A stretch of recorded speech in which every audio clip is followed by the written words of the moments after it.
He felt like the rest of us last night. The rest of us, the rest of the world. Yes. Mom, they said that was daddy. So, Caron Butler, are you back with us? Because that must have been your alter ego last night. Hey, I'm back. You know, it was just one night. I said, look, I woke up Saturday morning. I said, I want to have Oh, look, Tiger Woods. Look, Tiger, shout out to Tiger. He's like, I got my green jacket. I got my hair back, too. Why y'all do me like that, That's man? great material right there. Ooh, wee. Turf juice. Turf juice. Man weave. Yo. No, Hey, look at the hashtag. Man weave. You were Man, trending. okay, I was trending all day. Oh, Jesus.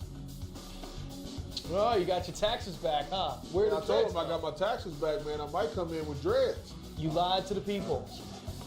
Man, you know, I was just a little bit late, man. Shout out to Lauren for making it happen for me the other day, too. You guys up next? To Lauren for making it unhappy. Next. No. We'll get your man weave. Nah, my luster curl will not be quite curling up ever in life. Just did it on set, and I did not leave, or it wasn't a lifestyle thing. It was just for the set.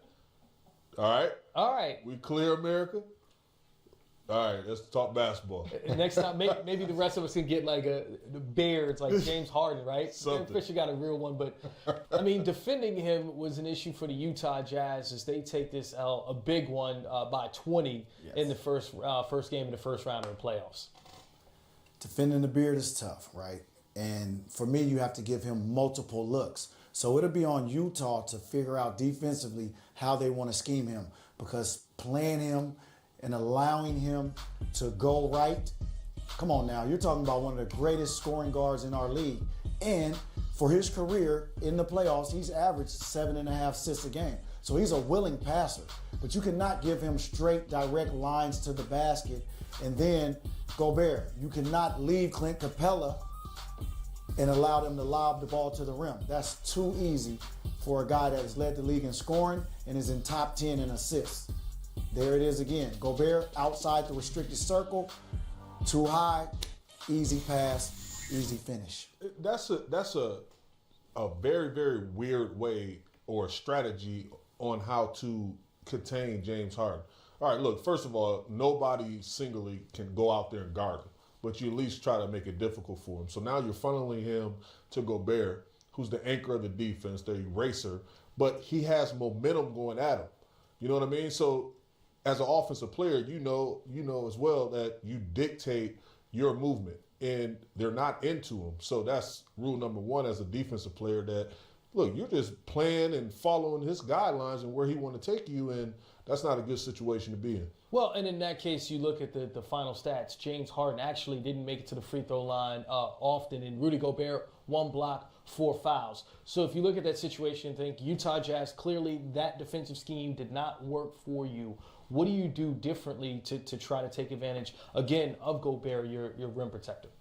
Well, I mean, Quinn Snyder's a great coach. I think he'll be able to help them make some adjustments.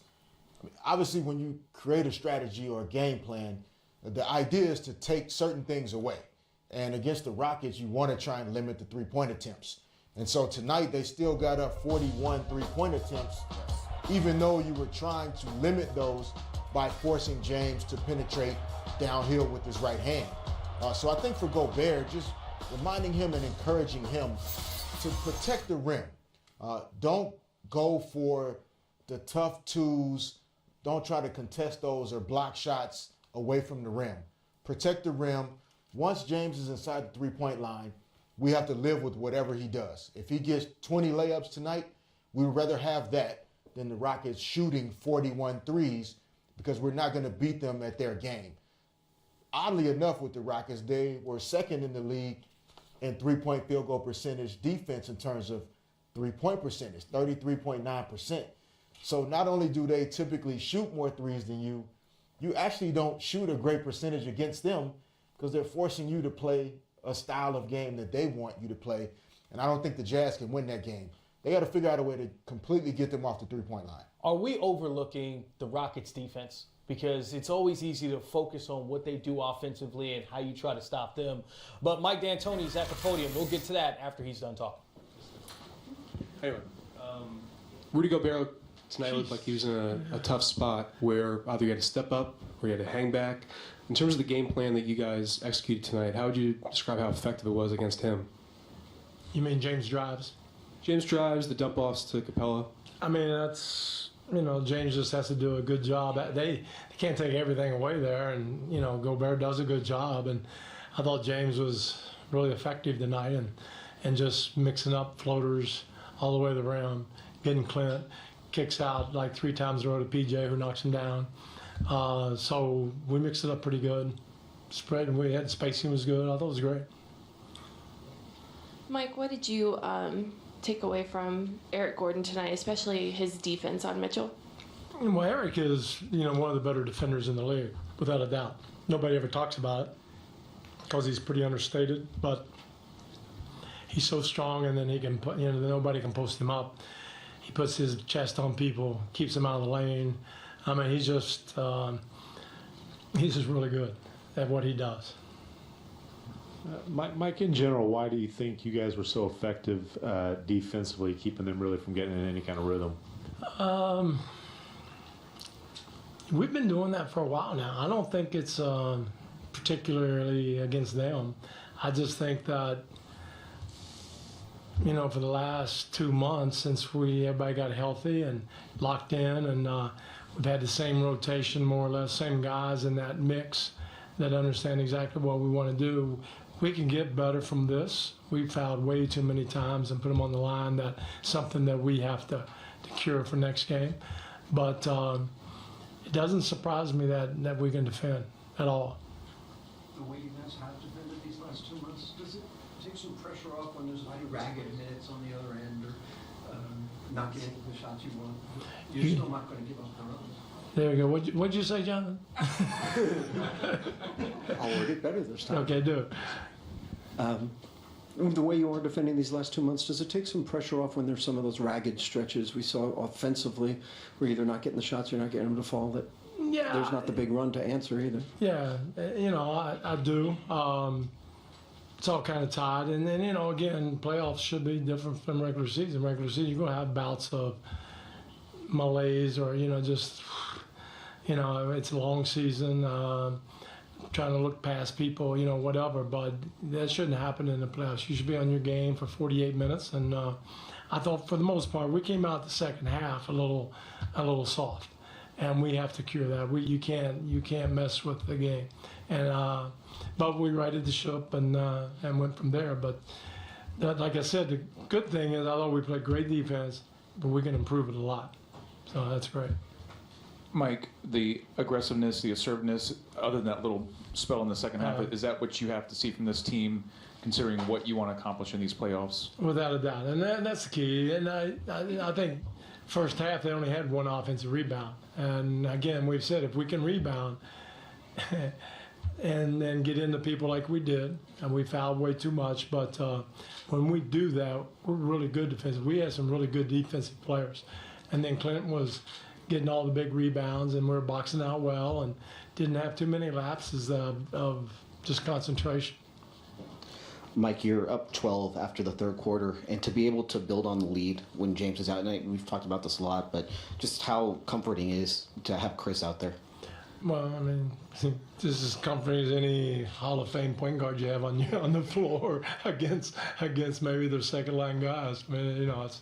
I mean, Chris is.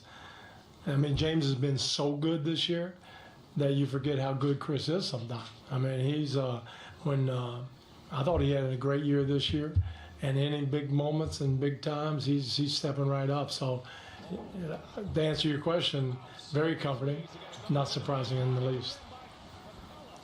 Mike, you talked about coming out third quarter a little soft. They got to within 5, but then you go on a 10-0 run. How big was that sequence? Well, yeah, I mean, that's. We should never got it to 5. I didn't think. I just thought we were a little careless, and things happen, and it seems to me to say, oh, yeah, but, there is another team that's playing hard. So we'll look at the film a little bit, and you're going to have ups and downs. I mean, I've never seen a game hardly yet where you come out and you go up 6, you go up 8, you go up 12, you go up 20, you go up 30, game's over. It doesn't happen that way. You go up 12, you go to 4, you go up 20, you go to back to 8. It's up and down. That's why they have 3-point line, 24-second clock, and you got the greatest athletes in the world out there. And when you're going well, it goes up. Then you're going to have a spell it doesn't, and they go well, it goes down. So I just, we just got some really smart players. And I thought when they got down to 5, they buckled down a little bit more, and then got it back up to 8 or 9. How valuable is it when you have everyone in your starting lineup scoring the way they did tonight and kind of taking some of the load off James? Well, that's a lot to have to do with James because he was creating a lot of that, and that's key. As long as we share the ball and we're making the right plays, because we can get James or James can get himself, not we. But he gets himself in a position that, okay, it's either a layup or a lob or it's going to be a 3. And we can't design plays better than that. We can run fancy plays. You don't want to end up with James getting a lob or, so we just go right to it and cut out the middleman. And then when you add Chris onto it, who play makes unbelievable, and the rest of the guys. And when PJ and Daniel House, they hit a little streak, when they were making threes, it's really tough on people. Mike, they used that force James Harden right strategy and kind of trying to take away that step back. How have you guys improved on that game plan since the Milwaukee game, and especially from James' point of view too? To be honest with you, it's not that we improved. Probably we've seen it a little bit more often now, and James just adjusts to it. It's like he does with everything. They throw something at him, it might get him a little bit, and then he just figures it out, and they don't get him on it anymore. And that's why he's so good offensively. I mean, it makes me smile, it makes me laugh. I mean, he's just so good. I don't know what you do. No, he could have a bad game, and they'll contribute to something. No, it's sometimes humans have bad games, and you're not stopping him. I don't care what you do. With how well they were, or how much they were helping on pick and rolls and James Harden going right, how well do you think Daniel House and other guys did attacking those closeouts and getting to the rim? That was big. Again, they strung together 4 or 5 threes and just kind of broke it open. It was like hanging at 8, 9, and then PJ, especially in the first half, hits 3 in a row if I'm not mistaken. Then Daniel House in the second half hits a couple in a row. Eric hits 1. When we do that, then I don't know what you do. I mean, it's a little bit like playing Golden State. You got to keep scoring. If you don't keep scoring, we are going to keep scoring. So the only way you can combat it is score more. Last question. How impressed were you with House playing in his first playoff game? Good. It was really good. A little slow start, I thought, but then he came on and he gave us really good minutes. But the whole thing with him, PJ, they might hit shots, might not. As long as he's playing hard, getting rebounds, and keeping his hands up, not fouling people, getting back on defense, his athleticism we need. And that's really all. He can change games that way. Now, if you hit threes on top of it, now, you're talking, elite. Thank you. Thanks, guys. James, Chris, and Flynn will be It's time now for Zero Quit, fueled by Gatorade Zero and James Harden. Zero quitting him, and a lot more than zeros on the scoreboard. Your reigning MVP, 29 points, 10 assists, just 2 rebounds shy of a triple-double. Utah had a unique defensive technique. Karan, clearly that didn't work well enough, so they have to change that up. Yeah, I felt like Houston did a remarkable job by getting to the paint and outscoring Utah, by 20 in the paint. But, Fish, I would ask you, what adjustment would you make when you're talking about Gobert? Because he was always like above the hash mark when you're talking about committing to James Harden or whoever was coming downhill. And then you had Capella or whoever the 5 was at the time, living behind him and hanging on the rim. So how do you, X that out and make that type of adjustment? Well, I mean, in my opinion, you're making a choice between forcing James inside the 3-point line and then living with the Rockets taking more 2s than 3s.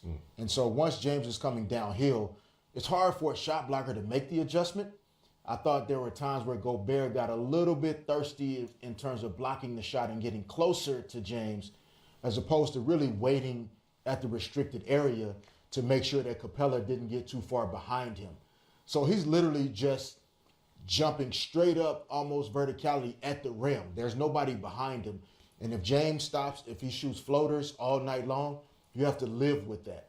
But the idea that James is going to be driving direct line, like Jason mentioned earlier, and you're going to step up a couple steps and meet him between the lower circle and the defensive box, that's not going to happen.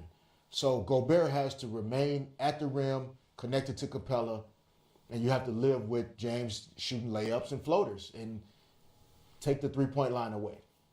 So Utah's defense didn't work. On the flip side of that, Houston played excellent defense to the tune of Utah shot beneath 40% from the field, beneath 30% from three-point range. What did they do so well to have that effect?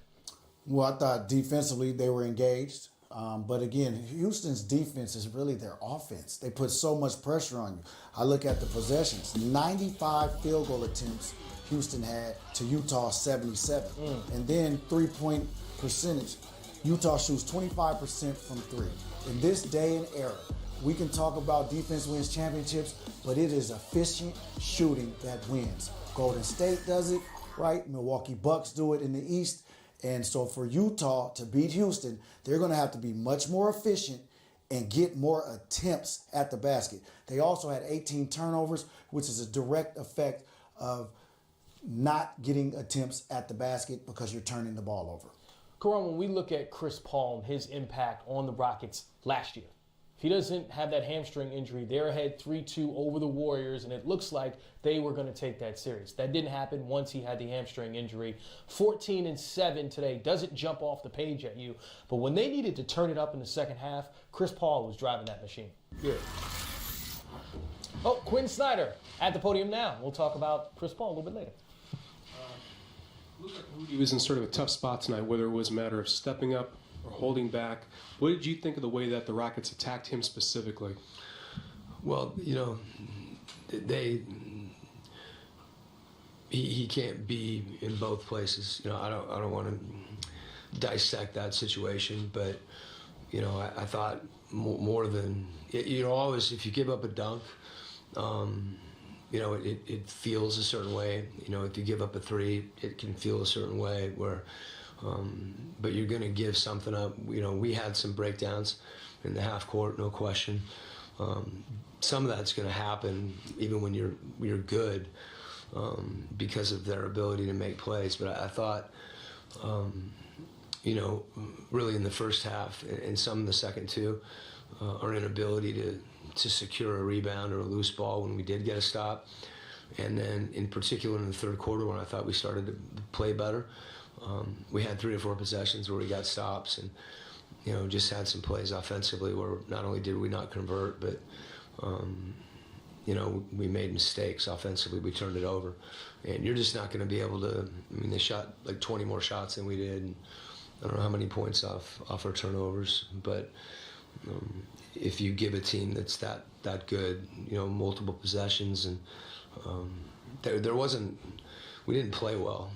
So I guess that's what I'm trying to say. There's some things that a lot of things we need to do better, and one of them is how we protect the room. I think Rudy can and will be better, but it wasn't just Rudy.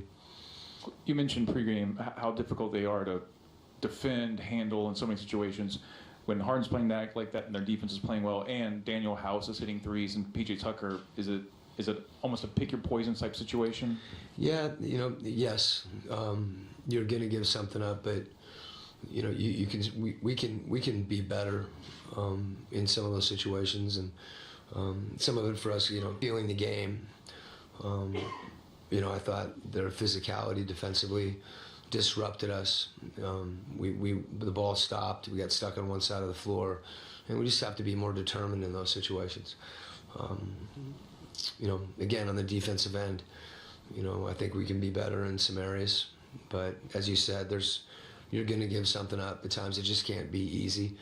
And at some point, I don't know what they shot from three.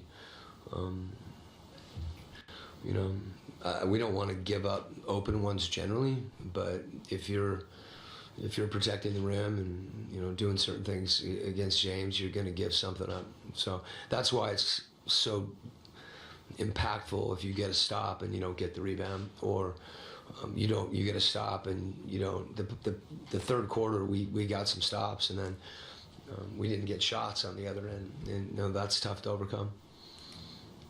Quinn, what are some of the things that you guys can do offensively to kind of beat that switching defense? Maybe get Donovan some easier looks than maybe. Well, Donovan got in the lane. We've got to make better decisions. When they do collapse, do a better job of finding each other. But I think, as much as anything, when we played with some force, we had more success. There isn't, there are some things that we wanted to do that we didn't execute. Regardless of what we're doing, our execution just has to be better. But there's times we're not in the half court, and we're not capitalizing on getting stops, and then when we do get into half court, as I said, we've got the balls. We're not always going to be able to move the ball the way we want and play side to side. But I guess more than anything, there's just got to be more determination, to not have empty possessions. And some of that's, feeling them and their physicality, which I think is important for us to understand. We've got to try to play through them, and we had some moments where we did, but it just wasn't consistent enough. Coach, okay. Mm-hmm. Coach, when Houston makes Donovan see a crowd like that, and you guys swing the ball, and how important is it for you guys to make that weak side 3-pointer that didn't seem to be going in tonight? I mean that we've got to get those shots. And to the extent we've got to get them, whether they go in or not, if they're good shots, you can't try harder to make them, you just got to keep shooting them and maintain your confidence and your aggressiveness. But when we didn't have those passes, or when we missed those passes, some of that efficiency hurt us, so that when you're not making shots, you feel it more because you're not able to get as many good shots, and making some mistakes offensively. Okay.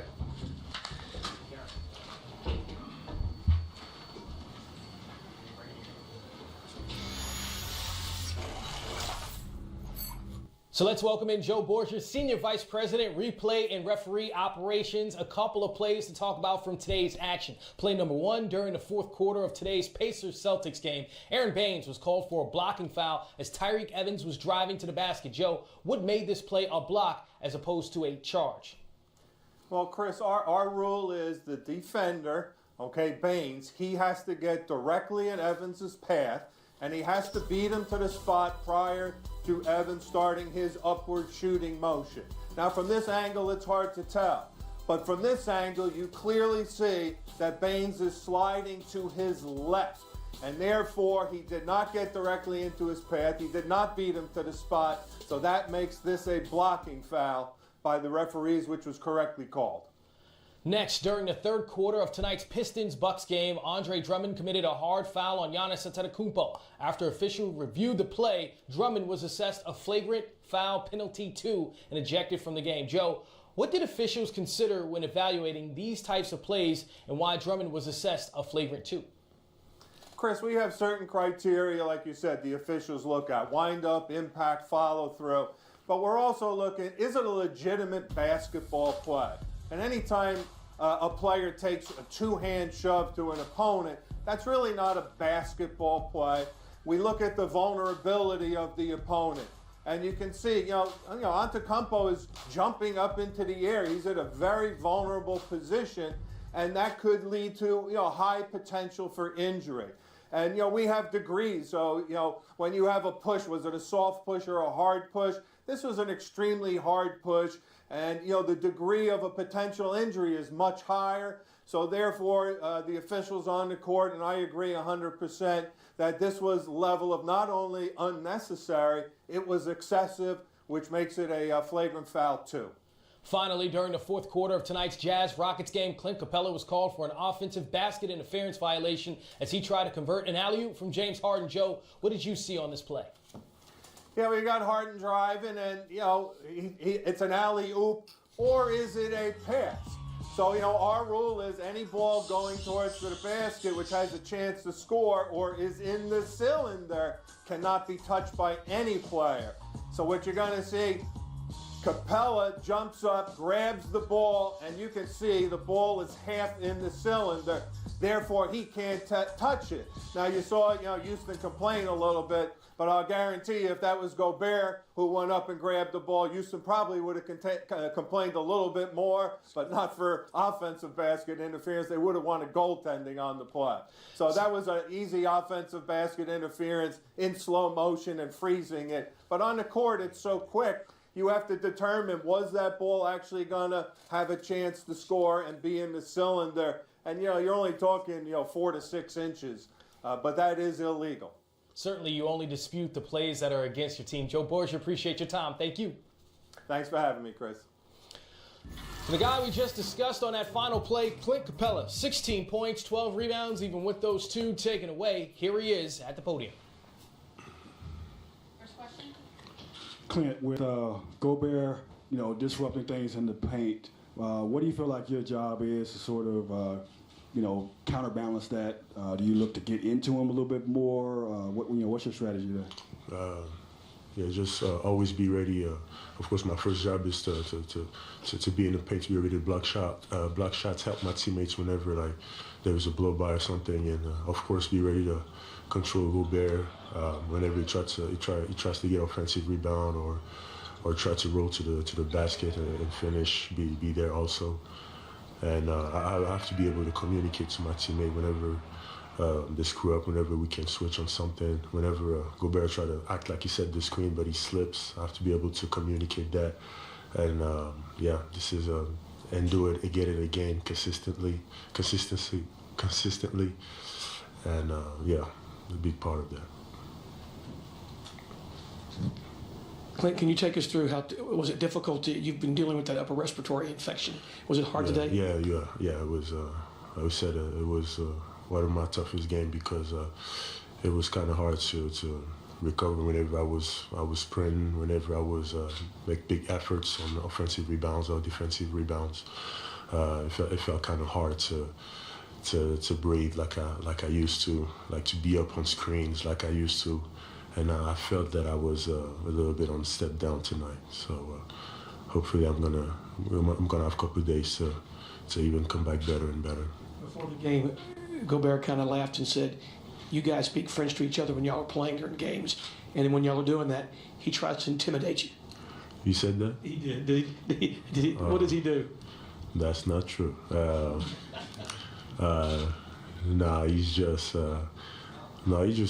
Not really. He tries. Sometimes he try to say stuff, but today I kind of talked to him first, and I got him mad. I got him kind of mad today, and but it's kind of a game that we always been playing since we were back in France. So there's like a rivalry that we like to have.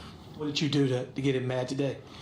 I told him, when are you going to get a ball in the post and a turnaround jumper or something like that, or when are you going to get a ball screen? And of course, at the end of the game, I get screens and he tried to go to the rim. I was like, okay.